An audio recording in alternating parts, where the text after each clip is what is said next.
यहाँ पर रिफ्रैक्शन या अपवर्तन की जो घटना है, उस अपवर्तन की घटनाओं को दैनिक जीवन के उदाहरणों से, एग्जाम्पल से समझने का प्रयास करेंगे। यहाँ पर जब पानी के किसी ग्लास में एक पेंसिल को आंशिक रूप से डुबाया गया है, तो आंशिक रूप पर डुबाने पर यह पेंसिल हमको टेढ़ी दिखाई देती है। इसी प्रकार से जब हम किसी नींबू को हम किसी पानी से भरे हुए ग्लास में डाल देते हैं, तो यहाँ पर आप देखें कि यह नींबू साइड से देखने पर, बगल से देखने पर बड़े साइज में दिखाई दे रहा है, और इसी प्रकार से यहाँ पर जो पेंसिल है, यह पेंसिल हमको बेंड दिखाई दे रही है या टेढ़ी दिखाई दे रही है। तो यहाँ पर इस तरह की दैनिक जीवन की घटनाएं क्यों होती हैं, उसके संबंध में चर्चा करेंगे। तो सबसे पहले देखिए बेटा, यहां पर आप जानते हैं कि दो तरह के मीडियम होते हैं। एक को हम कहते हैं सघन मीडियम या सघन माध्यम, और दूसरे को कहते हैं विरल माध्यम। तो दो तरह के माध्यम हो गए, सघन माध्यम और विरल माध्यम। किसको सघन माध्यम कहते हैं, किसको डेंसर मीडियम कहते हैं, जिसमें वेलोसिटी ऑफ लाइट कम होती है। विरल माध्यम क्या होगा, विरल माध्यम जिसकी डेंसिटी कम होती है, जिसका घनत्व कम होता है, जिसमें प्रकाश की चाल अधिक होती है, उसको विरल माध्यम कहते हैं। तो यहां पर देखिए, जब कोई प्रकाश की किरण किसी विरल माध्यम से, यहां पर विरल माध्यम है, यह रेयरर मीडियम है, और यहां पर यह सघन माध्यम है। अब इन दोनों को विभाजित करने वाला जो पृष्ठ होता है, इसको इंटरफेस कहते हैं या सीमा पृष्ठ कहते हैं। तो ये इंटरफेस है, और यहां पर एक हमने नॉर्मल ड्रॉन कर लिया है, अभिलंब बना लिया है, और यह अभिलंब 90 अंश की एक रेखा होती है।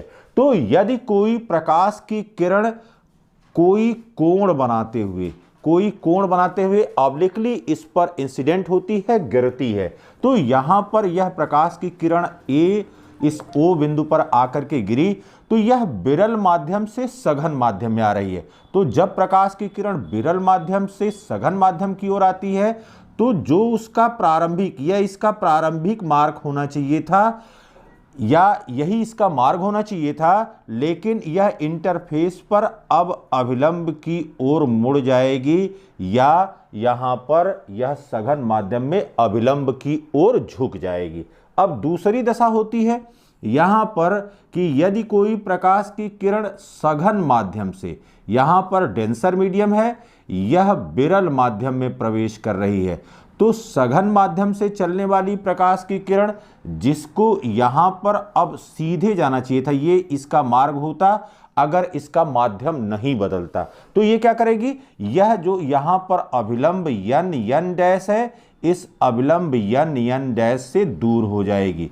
तो सघन माध्यम से विरल माध्यम में जाने पर वह अभिलंब से प्रकाश की किरण दूर हट जाती है। इसी प्रकार से जब कोई प्रकाश की किरण विरल माध्यम से सघन माध्यम में प्रवेश करती है, तो यह अभिलंब की ओर झुक जाती है।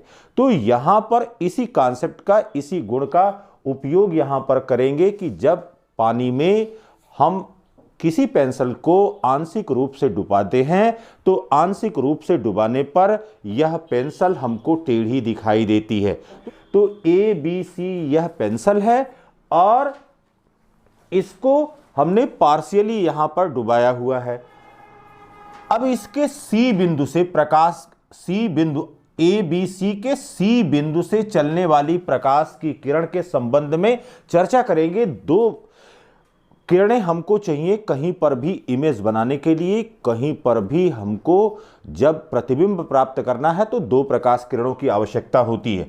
तो अब यहां पर देखिए, जो प्रकाश की किरण यहां से चल रही है, पहली प्रकाश की किरण यहां से चल रही है, और यहां पर जो अभिलंब हमने खींचा हुआ है n डैश, तो यह प्रकाश की किरण जो चल रही है यहां से, यह सघन माध्यम से, यहां पर यह माध्यम सघन माध्यम है, और ऊपर यहां पर वायु है, तो यहां पर किस प्रकार का माध्यम है, यहां पर विरल माध्यम है। तो प्रकाश की किरण, जो पहली प्रकाश की किरण, इसको नंबर 1 कह लें कि पहली प्रकाश की किरण यह चल रही है, और अभिलंब पर या इंटरफेस पर आकर के, जहां पर वायु और जल का सीमा पृष्ठ बन रहा है, वहां से टकराने के पश्चात यह अभिलंब से दूर हट जा रही है, क्योंकि सघन से विरल माध्यम हो रहा है। इसी प्रकार से दूसरी प्रकाश की किरण जो यहां से चल रही है, वह भी इस सीमा पृष्ठ पर टकरा करके अभिलंब से दूर हट जा रही है। यहां पर यह अभिलंब से दूर हट गई और जो नेत्र में यहां पर प्रवेश कर रही है, इस प्रकाश किरण को जब हम आगे की ओर बढ़ाते हैं, तो आगे की ओर बढ़ाने पर यह C डैश पर, यहां पर C डैश पर यह दोनों मिलती हुई प्रतीत हो रही हैं।